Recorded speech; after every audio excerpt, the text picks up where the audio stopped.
자, 여러분 안녕하세요. 강아지 상담소 윤쌤입니다.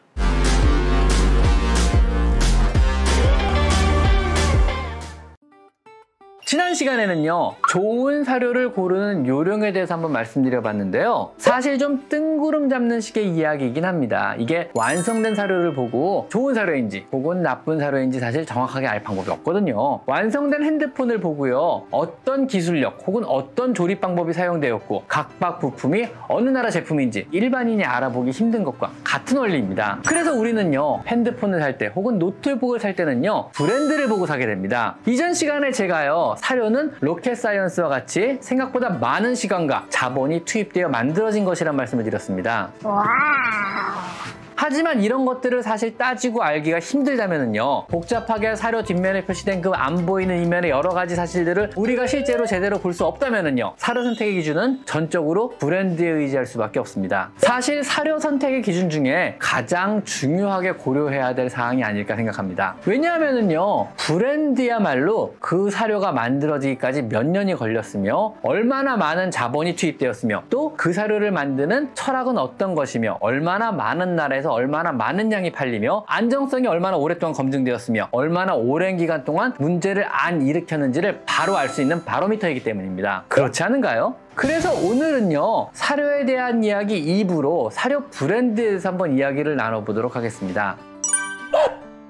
사료라는 것은 생각보다 많고 복잡한 공정을 거쳐서 만들어집니다. 과학적으로 오랜 시간을 들여 안전성이 검증된 레시피가 만들어지고요. 이 완성된 레시피에 따라 원료들을 수급하고 또 이 수급된 원료를 가공하고 배합해서 공장에서 사료를 만들고요. 이것을 다시 유통기간 동안 손상이 없도록 포장을 하고 이것을 적절히 유통시키는 이 일련의 과정을 구축하는 데는요, 상당한 시간과 대자본이 투입돼야 합니다. 이걸 대충 한 회사들은요, 생각보다 되게 빨리 없어지거든요.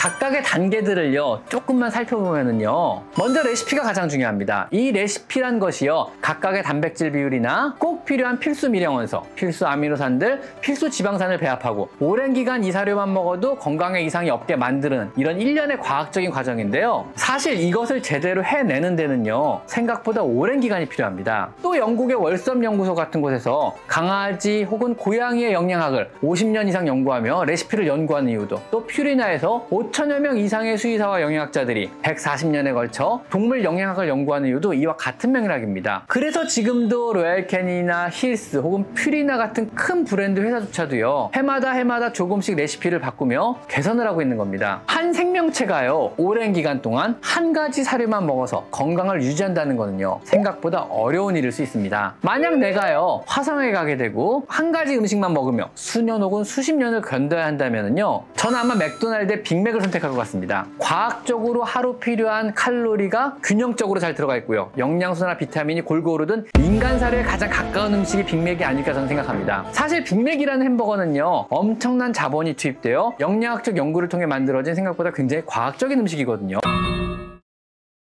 수년 혹은 수십 년의 연구 성과로 완성된 레시피가 있다고 한다면요, 그 다음은 재료의 수급이 문제입니다. 우선 사료를 만들 정도로 대량의 재료를 수급하기 위해서는요, 국내에서는 조달이 불가능합니다. 국내 사료 원료의 90% 이상은 수입에 의존하고 있는 것은 사실입니다. 강아지나 고양이 사료를 만들려고요, 한우를 잡거나 국내산 쌀이나 옥수수를 사용할 거라고 믿는 분은 안 계시겠죠? 여기서 각종 프로테인밀이나 옥수수 가루, 또 고기류를 수입하게 되는데요, 이때 만들어진 레시피에 따라 각 영양소의 배합비를 정하게 됩니다. 하지만은요, 국제적인 이런 원료의 시세는 불안정하며 레시피에서 정해진 영양학적 배합비는요, 다양한 원료로 대체가 가능해집니다. 극단적인 예를 들면요, 단백질이란 것은요, 고기로도 채울 수 있지만은요, 콩으로도 채울 수 있거든요. 양질의 지방과 단백질을 사용해야 하는데 이건 역시 수급도 국제적인 시세도 굉장히 불안정한 편입니다. 더구나 대부분의 사료회사는 자체 공장이 아닌 OEM 공장을 이용하게 됩니다. 물론 OEM 공장은 충분히 인증받은 위생적이며 과학적인 여러 설비로 안전하게 사료의 생산은 가능하지만 제조 공정은 다양한 외주를 주는 여러 사료회사들의 공정이 동일해지며 강아지 사료만이 아닌 고양이나 소, 닭 혹은 염소의 사료 역시 여기서 만들어지게 됩니다. 사실상 제공한 레시피만 좀 차이가 날 뿐이지 제조 공정이 동일한 동일 공장에 생산한 사료가 돼버리는 것입니다. 신기하죠? 사실 수많은 사료회사 중에요, 자기 공장을 가진 사료회사는 실제로 몇 개 없어요. 국산 사료 브랜드 중에 자체 공장을 가진 사료회사는 한 군데밖에 없습니다. 나머지 대부분의 사료는요, 두세 곳 남짓의 OEM 사료 공장에서 동일 공정으로 생산이 되어버립니다. 이런 과정을 거치게 될 경우 문제가 하나 생길 수 있습니다. 아까 말했던 여러 가지 사정들, 원료의 불안정한 수급과 국제적인 가격, 그리고 OEM 공장의 제조 공정상의 문제로 같은 브랜드 회사의 사료이지만 한 달 전에 내가 구입한 사료와 오늘 사는 사료가 같은 내용물의 사료라는 보장이 없어지게 될 수도 있습니다. 그래서 많은 수의사들이요, 로얄캐닌이나 힐스, 내추럴 초이스, 내추럴 밸런스, 웰리스, 퓨리나 같은 큰 회사, 오래된 회사에 남들이 많이 먹이는 대중적인 사료를 먹이라고 권하는 것입니다. 수의사가 이런 대기업 제품을 권하는 거는요, 여러분의 오해와 달리 마진이나 마케팅과는 상관이 없습니다. 생각보다 이런 회사들의 제품은요, 마진도 낮고 또 인터넷에도 많이 풀려 있어서 경제적인 관점에서는 오히려 우리 수의사들을 안 권해야 하는 게 정석입니다. 대부분의 글로벌 회사들은요, 자체 공장에서 생산을 하며 자체 원료 공급을 위한 농장도 가지고 있습니다. 이미 수십 년 전부터 레시피나 원료의 배합비 등을 개선해 와서 큰 문제를 안 일으키는 안정적인 레시피를 이미 완성했습니다. 물론 이 회사의 사료들이 아주 좋은 원료를 가지고 아주 고급 사료를 만들지는 않습니다. 국제적으로 유통할 베스트셀러 모델에 집중을 해야 하니까요. 하지만은요, 오랜 기간 제 경험에 의하면은요, 대체로 오래 먹여도 문제를 안 일으키는 오랜 수명을 보장하는 영양학적으로 안전한 사료임은 분명합니다.